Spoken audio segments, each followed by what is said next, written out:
हर वर्ष की तरह इस लोहिया पार्क में हम लोग डॉक्टर राम मनोहर लोहिया जी को याद करते हैं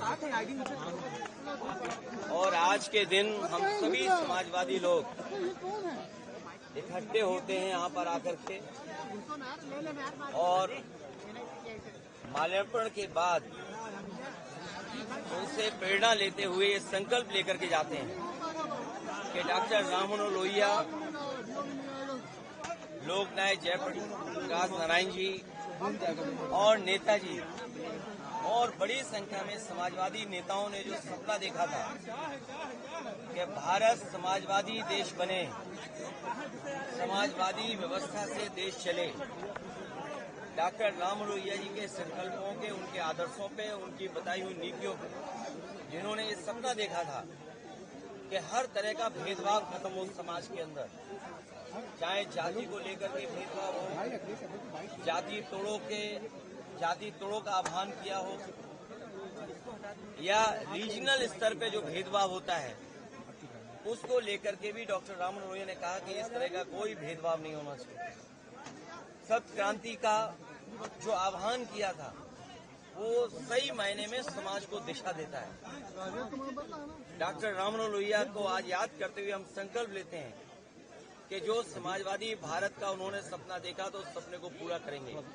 ये पार्क नेताजी ने बनवाया था और आज भी लखनऊ में लोगों के लिए या समाजवादी चिंतक विचारकों के लिए ये बहुत महत्वपूर्ण स्थान बन के उभरा है। इस स्थान पर सुबह से लेकर के शाम तक इस पार्क में लोग आते हैं और जब डॉक्टर राम मनोहर लोहिया के प्रतिमा के पास आते होंगे जरूर उनसे प्रेरणा लेकर के जाते होंगे। और आज देश में सच्चाई यही है कि समाजवादी व्यवस्था से ही गरीबी दूर हो सकती है, समाजवादी व्यवस्था से ही पढ़ाई का जो भेदभाव है वो खत्म हो सकता है, समाजवादी व्यवस्था से ही जो डॉक्टर राम मनोहर लोहिया ने कभी कहा था कि दाम बांधो की नीति लागू हो, तो जिस तरह से महंगाई है, बेरोजगारी है, उसको अगर कोई खत्म कर सकता है तो समाजवादी नीतियां। हालांकि जयप्रकाश जी ने संपूर्ण क्रांति का आह्वान किया था, महंगाई और भ्रष्टाचार उस समय की राजनीतिक परिस्थितियों को लेकर के सरकार को इस तरह का व्यवहार कल नहीं करना चाहिए था जिस तरह का सरकार ने व्यवहार किया था। और ये बात कहना कि जीव जंतु हैं इसलिए आप नहीं जा सकते हो, तो जीव जंतु तो सड़कों पर भी हैं, हर जगह हैं, तो क्या हर जगह आना जाना आप रोक देंगे? क्या जीव जंतु से आप पूरा यातायात रोक दोगे? सड़कों पे चलने को रोक दोगे क्या आप? इसी बहाने को लेकर के जीव जंतु हैं। ये केवल समाजवादियों का जो काम था, समाजवादियों का आज भी काम दिखाई दे रहा है। जयप्रकाश नारायण इंटरनेशनल सेंटर के सामने आज भी बीजेपी का विकास फीका है और उस ऊंचाई से देखो आप तो आप खुद महसूस करेंगे और उस बिल्डिंग को देखें कि आज के समय में भी वो सबसे मॉडर्न इंफ्रास्ट्रक्चर दिखाई देता है जो पब्लिक यूज के लिए थी। ये जो ओपन स्पेस आपको दिखाई दे रहा है, ये पार्क, ये समाजवादियों की देन है। चाहे आपका लोहिया पार्क हो, चाहे छोटे लोहिया जेनेरेशन पार्क हो। अब तो ये सरकार रख रखाव भी नहीं कर पा रही है, तो सोचिए वो महापुरुषों का सम्मान क्या करेंगे। आपको रोका क्यों क्या होगा? आपको क्यों रोक, मतलब मोटिव क्या हो सकता है गवर्नमेंट का कि आपको जेपी पे जाने रोक दिया, यहाँ पे आप आ गए वहाँ रोक दिया? देखिए, इसका जवाब तो वही लोग दे सकते हैं। अगर वो जीव जंतु की बात है तो जीव जंतु यहाँ ज्यादा होंगे जी, जंगल है, क्योंकि यहाँ हरियाली है, पार्क है, पेड़ पौधे हैं, हो सकता है जीव जंतु यहाँ हो। ये केवल बहाना था अपनी नाकामी छिपाने के लिए, क्योंकि आज भी जेपीएनआईसी जो बिल्डिंग, जो स्मारक दिखाई देता है, वो भारतीय जनता पार्टी के हर विकास को फीका कर रहा है। तो उन्हें लगता है कि ये विकास जो है वो उनकी आंखों में चुभता है, उन्हें बुरा लगता है।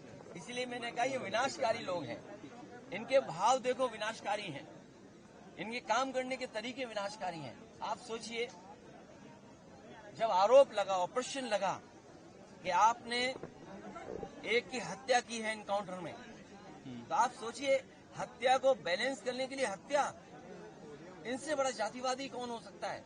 मैं नहीं था उस समय, लेकिन उसके पिताजी से क्या क्या कहलवाया गया, उसके परिवार से क्या क्या कहलवाया गया, मुझे ठंडक नहीं मिली है। ठंडक मिली होगी तो इस प्रदेश के मुख्यमंत्री जी को ठंडक मिली होगी कि एक को मार करके दूसरे को मार करके बैलेंस करने की जो उन्होंने रणनीति अपनाई थी। ये तमाम वो चीजें हैं जो समाजवादी लोग कभी सोच भी नहीं सकते। किसी के साथ व्यवहार ऐसा समाजवादी लोग नहीं कर सकते।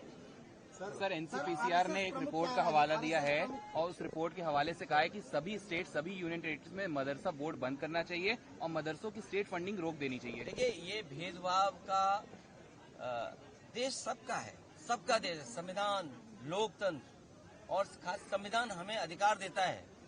तो संविधान से जो चीजें व्यवस्थाएं बनी हैं, हर संविधान से बनी हुई चीज को ये उलटना चाहते हैं। ये वो लोग हैं जो नफरत में राजनीति करना चाहते हैं।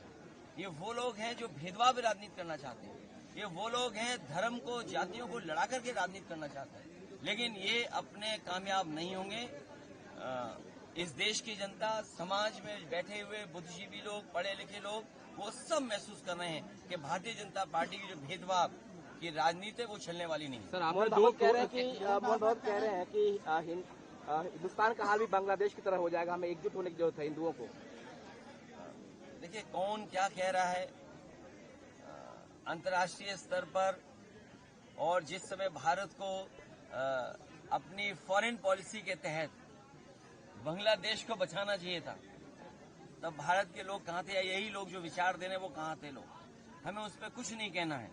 ये देश सबका है और आजादी के बाद देश जो बना, आजादी दिलाने में सबका साथ था। कोई ये कह सकता है कि आजादी दिलाने में किसका साथ नहीं था? हिंदू मुसलमान मिलकर के, सिख भाई मिलकर के लड़े हैं और तब देश आजाद हुआ। क्या देश की आजादी में मुस्लिम लोगों की जानें नहीं गई? उनके लोग क्रांतिकारी नहीं थे? जो हमें संविधान कहता है, वी द पीपल, हमें सब लोगों को बराबर समझना पड़ेगा, चाहे कोई विचारधारा हो। उनका कहना है कि सर उत्पाद अंतर्राष्ट्रीय स्तर से भी मचाया जा रहा है। अरे आज बताओ, उत्तर प्रदेश में बीजेपी के मुख्यमंत्री से ज्यादा उत्पाद कौन मचा रहा है? सर क्या आपने उनकी भाषा सुनी है? और अगर कभी भाषा न सुनी हो, आर्काइव में जाके ANI पे भाषा सुन लेना उनकी। सर चेन्नई में फिर अगर वो भी न सुनी हो तो किसी अधिकारी से अगर आपके संबंध अच्छे हों, जो अधिकारी आपसे बहुत अच्छी बात करता हो, जो सच बोल सके, आप उससे थोड़ा समय गुजारें, उनसे जानिए कि उत्पाद वाली भाषा किसकी है, सरकार की है कि नहीं है। खराब हो तो हमें निर्बलों के साथ खड़ा होना चाहिए जब तक प्रशासन ना आ जाए। ये तो सच्चाई है। जो कमजोर है उनके साथ हमेशा खड़ा होना चाहिए। तो चेन्नई में फिर से एक बड़ा रेल हादसा हुआ है। राहुल गांधी और तमाम लोगों ने सरकार और रेल मंत्रालय पर सवाल खड़े किए हैं कि लगातार इस तरह की घटनाएं होती जा रही हैं। देखिए, रेल मंत्रालय पे पहले भी बहुत उंगलियां उठी हैं। एंटी कोलिजन से लेकर के जो टेक्निकल और साइंटिफिक चीजें बताते थे कि इससे हम न केवल रेल में सुधार लाएंगे बल्कि एक्सीडेंट भी कम होंगे, और बहुत सारी चीजें उन्होंने की और लेकर के आए। लेकिन परिणाम क्या दिखाई दे रहा है? अगर कोई रिकॉर्ड तोड़ रहा है पेपर लीक का, तो वो train accident. Sir Asaduddin Owaisi ने हरियाणा चुनाव पे बयान दिया, कहने लगे कि हम वहां साथ नहीं थे तब भी हार गए। कांग्रेस से कहा है कि सबको साथ लेकर चलोगे तभी मोदी को हरा पाओगे। तो क्या असदुद्दीन ओवैसी को साथ में इंडिया ब्लॉक में जगह मिलेगी, जो जिस तरह का उन्होंने इशारे किए हैं? जो इंडिया ब्लॉक पहले बना था, ये बातें पहले भी आई थी। इंडिया गठबंधन, इंडिया ब्लॉक वैसा ही है जैसे पहले था। सर आपने ट्विटर पे पोस्ट किया था कल भी और आज भी, आज आपने डॉलर को लेके और कल वर्ल्ड हंगर इंडेक्स को लेके किया था। देखिए, जब सरकार ये कह रही कि $5 ट्रिलियन की इकोनॉमी है और दुनिया में हम आगे बढ़ रहे हैं, हमारी अर्थव्यवस्था आगे बढ़ रही है, अगर हमारी अर्थव्यवस्था आगे बढ़ रही है तो आखिरकार हंगर इंडेक्स पे हम कहाँ खड़े हैं?